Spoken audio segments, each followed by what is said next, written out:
आपके बच्चे जिस स्कूल या कॉलेज में भाग ले रहे हैं उस स्कूल या कॉलेज की दहलीज पर ड्रग्स नाम की दवाई पहुंच चुकी है। अब इन ड्रग्स माफियों ने छोटे बच्चों को अपने जाल में फंसाने के लिए LSD पेपर नाम की एक नई तरह की दवा तैयार की है।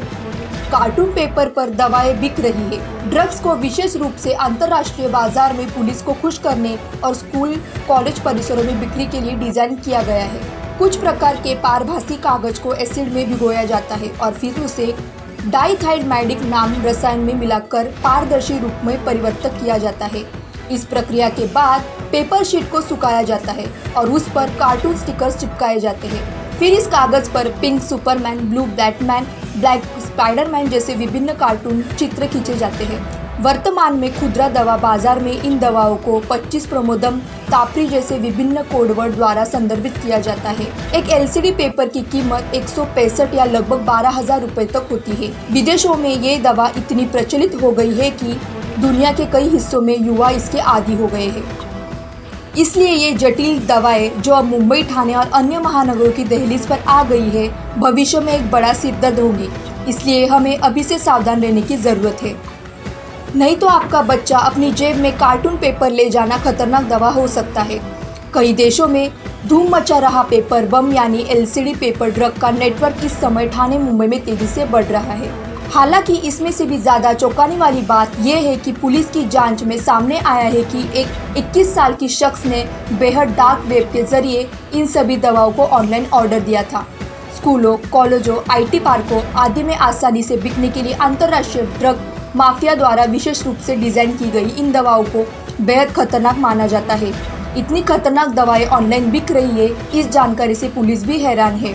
इस बीच पुलिस को इन सभी घटनाओं में अंतर्राष्ट्रीय ड्रग माफियों की सक्रिय संलिप्तता का संदेह है और ऐसे संकेत है कि दवा बाजार डिजिटल हो रहा है।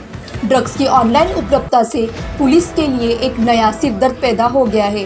भारत में कोकीन, हशीश, अफीम, मजीरुआना, MD और अन्य प्रचलित दवाओं की बिक्री और उपयोग पर सख्त प्रतिबंधों के साथ ड्रग माफियों ने अब भारत में कई वैकल्पिक दवाओं की खोज और तस्करी शुरू कर दी है।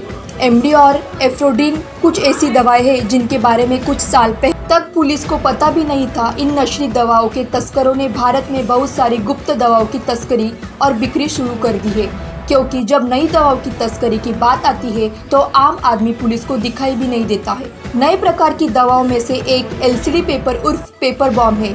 ये दवाएं जो गंदनीय होती है और जिन पर कार्टून स्टिकर होते हैं, उन्हें पहचानना बहुत मुश्किल होता है। अभियान के दौरान 1,02,62,000 रुपए के 1,466 LCD कागजात जब्त किए गए।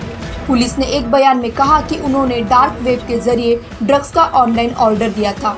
इस जवाब से पुलिस भी असमंजस में है।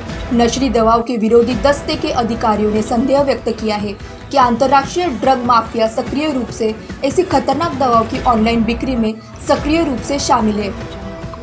इस बीच ठाणे, मुंबई में नशीली दवाओं की बिक्री और तस्करी के खिलाफ कार्रवाई की जा रही है। हालांकि इस बात के स्पष्ट संकेत है कि LCD नामक एक नई प्रकार की डिजाइनर दवा भविष्य में एक बड़ी समस्या होगी। ऐसा इसलिए है क्योंकि विदेशों में धूम मचाने वाली इस तरह की दवा मुंबई, ठाणे में बिल्कुल नहीं है। वहीं पुलिस की जांच में सामने आया है कि बॉलीवुड इंडस्ट्री में भी इन दवाओं का चलन तेजी से बढ़ रहा है।